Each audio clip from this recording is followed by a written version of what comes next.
మీ business ను develop చేసుకోవాలి అనుకుంటున్నారా? మీ పరపతిని పెంచుకోవాలి అనుకుంటున్నారా? అయితే ఓకే టీవీ ద్వారా L band, aston band ad, scrolling ad, ad with voice overs, logo bug, video ads ద్వారా మీ యాడ్స్ ను పబ్లిష్ చేసుకోండి. సంప్రదించవలసిన ఫోన్ నెంబర్ 8520917933. ఇప్పుడు నేను పిలవబోయే గెస్ట్లు ఎవరంటే విద్యార్థుల రాజకీయ పార్టీ విద్యార్థుల ప్రాణత్యాగాలు ఓయూ నుంచి ఎన్నో ఉద్యమకారులుగా కొట్లాడి అండ్ అట్లాగే నిరుద్యోగుల తరపున కొట్లాడి గత ప్రభుత్వంతో ఉద్యోగాలు రావట్లేదు మొర్రో అని మొత్తుకొని లాఠీ దెబ్బలు తిని తూట్లు తిని ఎంతో కష్టపడి ఇబ్బంది పడి తిప్పలు పడి సో ఇప్పుడు వీళ్ళ పార్టీ తరపున ఎంపీ ఎలక్షన్స్లో పోటీ చేయబోతున్నారు. 4 స్థానాలకి 5 కలిసి నామినేషన్లు వేసిండ్రు. మరి అలాగే ఒక పక్క ఎమ్మెల్సీ నోటిఫికేషన్ కూడా పడ్డది, పట్టభద్రుల ఎమ్మెల్సీ. మరి వాళ్ళు ఏమనుకుంటున్నారు, అసలు వాళ్ళు ఎందుకు రాజకీయాల్లోకి వద్దామనుకుంటున్నారు, ఎందుకు ఇప్పుడు నామినేషన్లు వేసిండ్రు అండ్ ఇవన్నీ విషయాలు అడిగి తెలుసుకుందాం. సార్ నమస్తే, రండి సార్. విద్యార్థుల రాజకీయ పార్టీ అధ్యక్షులు ఇక్కడ ఉన్నారు, సునీల్ గారు. సార్ నమస్తే. అసలు ఈ పార్టీ ఎందుకు స్టార్ట్ చేయాల్సి వచ్చింది, మీరు ఎందుకు స్టార్ట్ చేశారు? ఈరోజు తెలంగాణ రాష్ట్రంలో సాధించుకునేందుకు మనం విద్యార్థులు ఎంత కష్టపడ్డారన్న విషయం మనందరూ తెలిసింది. రాష్ట్ర వ్యాప్తంగా కూడా తెలంగాణలో ఎంతో మంది ప్రాణ త్యాగాలు చేస్తే కానీ ఈరోజు తెలంగాణ రాలేదు. 1969 ఉద్యమంలో కూడా 369 మంది విద్యార్థులు వాళ్ళ ప్రాణ త్యాగాలు చేశారు. ఆ రోజు ఉన్నటువంటి రాజకీయ నాయకులు వాళ్ళ లబ్ధి కోసం వాళ్ళని వాడుకోవడం జరిగింది. మలిదశ ఉద్యమంలో శ్రీకాంత్ చారిలాగా కానివ్వండి, యాదయ్యలాగా కానివ్వండి, ఎంతోమంది ప్రాణ త్యాగాలు చేస్తే కానీ ఈ యొక్క రాష్ట్రం సాధించడం జరగలేదు. ఈరోజు రాష్ట్రంలో ఉన్నటువంటి అన్ని యూనివర్సిటీలోని విద్యార్థులు రోడ్లపైకి వచ్చి కొట్లాడి లాఠీ చార్జీలు దెబ్బలు తిని బుల్లెట్ దాడులకి ఎదుర్కొని ప్రాణ త్యాగాలు చేస్తే ఈరోజు తెలంగాణ రాష్ట్రం ఏర్పడ్డది.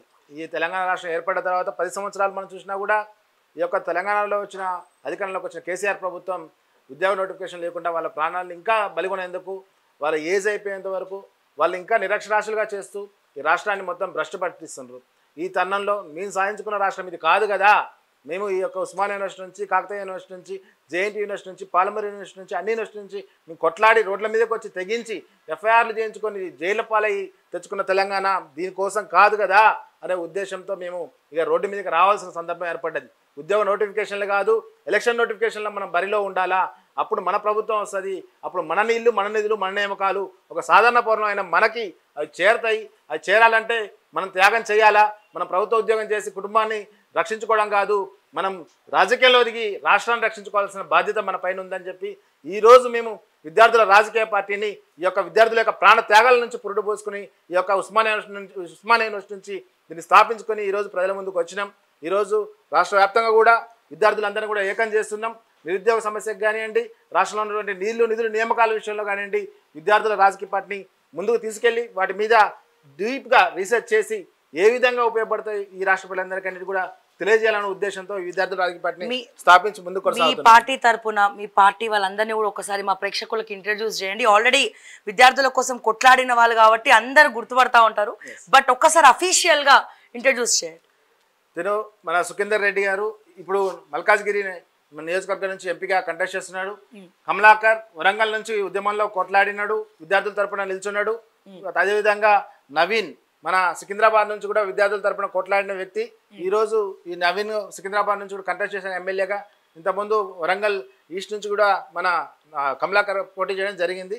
ఇంకా తదుపరిగా చాలామంది ఇప్పుడు మన ఆదిలాబాద్లో చూసినట్లయితే తిరుపతి అడ్వకేట్ ఎల్ఎల్బి చేసిన వ్యక్తి ఈరోజు ఎంపీగా కంటెస్ట్ చేస్తున్నాడు. అదేవిధంగా మనం నిజామాబాద్ వెళ్ళినట్లయితే జగిత్యాల నుంచి మన నందు గారు మన ఎంపీ అభ్యర్థిగా పోటీ చేస్తున్నారు. తన రైతుల పక్షాన తన వాయిస్ వినిపించేందుకు విద్యార్థుల రాజకీయ పార్టీ నుంచి బీఫామ్ ఇచ్చి నిల్చోబెట్టడం జరిగింది. నాగర్ కర్నూలు నుంచి వగ్గు వినయ్ నిల్చోబెట్టినాము. 25 సంవత్సరాలు నిండిన తర్వాత అతి పిన్న వయసు కూడా అయినటువంటి విద్యార్థిని ఈ యొక్క రాజకీయ రణంగంలో దించేందుకు అక్కడ వగ్గు వినయ్ని నాగర్ కర్నూలు నుంచి పెట్టినాము. అదేవిధంగా హైదరాబాద్ ఏదైతే ముఖ్యంగా కుల మతాలకు మధ్య చిచ్చు పెడుతూ కొట్లాట జరుగుతున్నాయో మాధవలతి గారు, అదేవిధంగా అసదుద్దీన్ ఓవైసీ కులాల మధ్య కొట్లాడుతున్న సందర్భంలో అత్యంత విద్యావేత్త అయినటువంటి యాక్టివిస్ట్ అయినటువంటి డాక్టర్ లుబ్నా సర్వత్ గారిని మేము ఎంపీ అభ్యర్థిగా ఈ ఎన్నికల్లో నిల్చోబెట్టినాం. తను ఎంతో జ్ఞానవంతురాలు, ఎంతో పిహెచ్డి చేసినారు. ఇతర దేశాల్లో కూడా గెస్ట్ లెక్చరర్గా వెళ్తున్నారు. తెలంగాణపై పూర్తి పట్టు ఉన్నది. ఈ మధ్య జరిగినటువంటి రేవంత్ రెడ్డి గారికి కూడా తను ఎంతో రికార్డు మొత్తం అంటే ఇది ఆ భూముల మీద ఎటువంటి అక్రమాలు జరిగినాయి, చెరువులు ఏ విధంగా అక్రమాలు జరిగినాయి, ఫినిక్స్ కంపెనీ ఏ విధంగా అయితే అక్రమాలు చేసింది, ఆ రికార్డు మొత్తం కూడా తీసుకెళ్లి మన రేవంత్ రెడ్డి గారికి కూడా ఆ రోజు అప్పచెప్తే ఆ రేవంత్ రెడ్డి గారు వాటిని వాడుకొని వాటిని దుర్వినియోగం చేసిందని తను బాధపడుతుంది.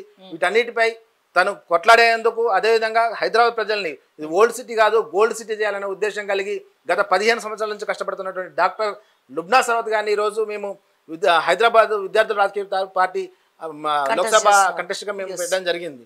ఈ విధంగా మేము ప్రజల్లోకి ముందుకు తీసుకెళ్లాలని కొన్ని ప్రాంతాలను ఎంచుకున్నాం. ఇప్పుడు మల్కాజ్గిరి చూసినట్లయితే ఇది డబ్బు ప్రవాహం ఏదైతే ఇప్పుడు ఈటల రాజేంద్ర గారికి వారి సందర్భంలో వాళ్ళందరూ డబ్బు ప్రవాహంతో వాళ్ళ యొక్క అది చూపించాలనుకుంటున్నారు. ఇప్పుడు మేము ఆదిలాబాద్ పోయినట్లయితే గోండ్లు బంజరాల మధ్య చిచ్చు పెడుతున్నారు. గోండ్లు బంజరాల మధ్య చిట్లు పెట్టొద్దు అనే ఆ ప్రాంతంలో మేము పోటీ చేయాలని అక్కడ ఎంచుకున్నాం.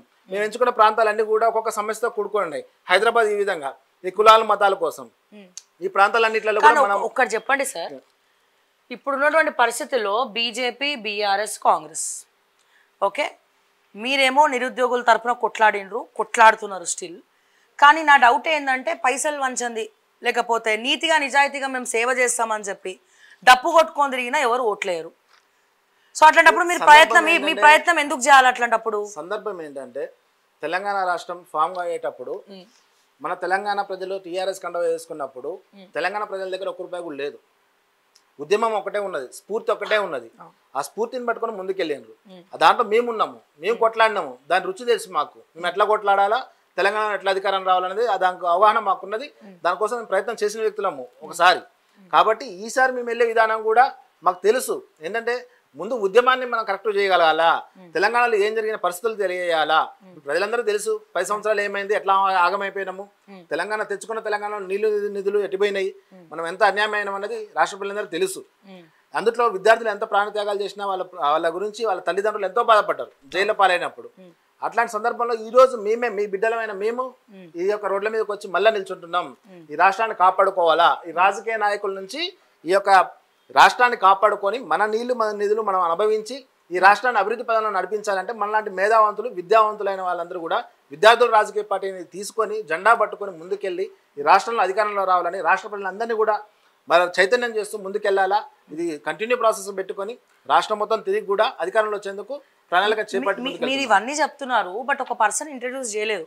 మీ పార్టీ తరపున మొన్న నామినేషన్ వేసిండ్రు అశోక్ అని చెప్పి పట్టభద్రుల ఎమ్మెల్సీ, మొన్న నిరుద్యోగుల తరపున నిరాహార దీక్ష చేసిన వ్యక్తి మీ పార్టీ తరపునే నామినేషన్ వేసిండ్రు కదా, ఆయన గురించి మీరు ఎందుకు చెప్పట్లేదు? అసలు అప్పటి నుంచి వెయిట్ చేస్తున్నా మెయిన్ అతని గురించి చెప్తారేమో అని చెప్పి, బట్ చెప్పట్లేదు మీరు. విద్యార్థుల రాజకీయ పార్టీ ఇప్పటి వరకు రాష్ట్రంలో ఇప్పుడు మన అగ్రికల్చర్ యూనివర్సిటీ ల్యాండ్స్ పరిరక్షించాలన్నప్పుడు విద్యార్థుల రాజకీయ పార్టీ అక్కడ పోయి నిల్చున్నది. అంటే ఈ రాష్ట్రంలో అన్యాయం జరుగుతున్న చోటల్లో కూడా మేము వెళ్ళి రోడ్డు మీద నిల్చున్నాం. ఈ కొత్త ప్రభుత్వం ఏర్పడ్డ తర్వాత కూడా మేము డిసెంబర్ 4, 5, 6 వర్షం బట్టి కూడా మేము ఈ ముట్టడించడాలు కార్యక్రమాలు చేసినాము. అసెంబ్లీ ముట్టడించడం కూడా కార్యక్రమాలు చేసినాం. ఎందుకంటే ప్రజల్ని మనం రక్షించుకోవాలా, మన యొక్క రాష్ట్ర వనరులను రక్షించుకోవాలనే ఉద్దేశంతో ఒక పోరాటంలో మేము ఉన్నాం. అదే దశలో మేము వెళ్తున్న మార్గంలో వస్తున్నట్టు సందర్భంలో అశోక్ సార్ కూడా వచ్చారు. నిరుద్యోగులు మేము రక్షిస్తాను, నిరుద్యోగుల పక్షాన్ని నేను ఉంటున్నా, నేను కూడా మీ తోడుగా ఉంటా, నేను నడుస్తాను, ఆ నిరుద్యోగులు మన అందరం కలిపి నడిపిద్దాము అనే ఒక భావన మా ఇద్దరి మధ్య ఏర్పడ్డ సందర్భం వాస్తవం. ఆ సందర్భంలో సరే వారు కూడా ఈసారి ఎమ్మెల్సీగా నిల్చుంటే పద్ధతిగా ఉంటుంది, మనం కూడా ఒక పెద్ద మనిషి నిల్చోబెట్టినట్టు ఉంటుంది, ఒక జ్ఞానవంతుడన్న ఒక ఆలోచన విధానం ఉండే. ఇప్పుడు ఏమైందంటే వారు వెనక రాజకీయ పార్టీలు కుట్రలు బండి వారు రాజకీయ పార్టీల ద్వారా నడవబడుతున్న సందర్భం మా కళ్ళ ముందు కనిపించింది. అంటే రాజకీయ నాయకులతో కాంగ్రెస్ కానివ్వండి ఏదైనా ఒక ప్రభుత్వంలో ఓట్లు చీల్చేయడానికో లేకపోతే సందర్భం నేను అనుకోండి మా కళ్ళ ముందు కనిపించిన సందర్భం. అటువంటి తరుణంలో ఇప్పుడు ఉన్నటువంటి తీన్మార్ మల్లన్న కానివ్వండి, బక్కా జడ్సన్ గారు కానివ్వండి, అశోక్ సార్ కానివ్వండి, ఇప్పుడు తీన్మార్ మల్లన్న గురించి రాష్ట్ర వ్యాప్తంగా కూడా ఇప్పుడు ఆయన కామెంట్స్ క్యూటీవీలో ఓపెన్ చేసి చూస్తే ఎట్లాంటి నెగిటివ్ కామెంట్స్ వస్తున్నాయని మనకు తెలుసు. తను ఒకప్పుడు పోరాడేందుకు కేసీఆర్ మీద, అప్పుడు అందరూ అప్రిషియేట్ చేసాం, మేము కూడా అప్రిషియేట్ చేసినాం, మేము అరే మీకు తోడుంటామని అన్నాం. కానీ ఈరోజు ఆయన ఒక రాజకీయ వ్యభిచారి లాగా తిరగడం వల్ల ఈరోజు రాష్ట్ర ప్రజలందరూ కూడా దాన్ని విసర్జించారు. ఏ టికెట్ ఇచ్చినా కూడా గెలవడం అనే సందర్భం ఏర్పడ్డది. ఇద్దరు వ్యక్తులు ఉన్నారు, బక్కా జడ్సన్ గారు ఉన్నారు, అశోక్ సార్ ఉన్నారు. ఇద్దరు కూడా ప్రజల తరఫున కొట్లాడారు.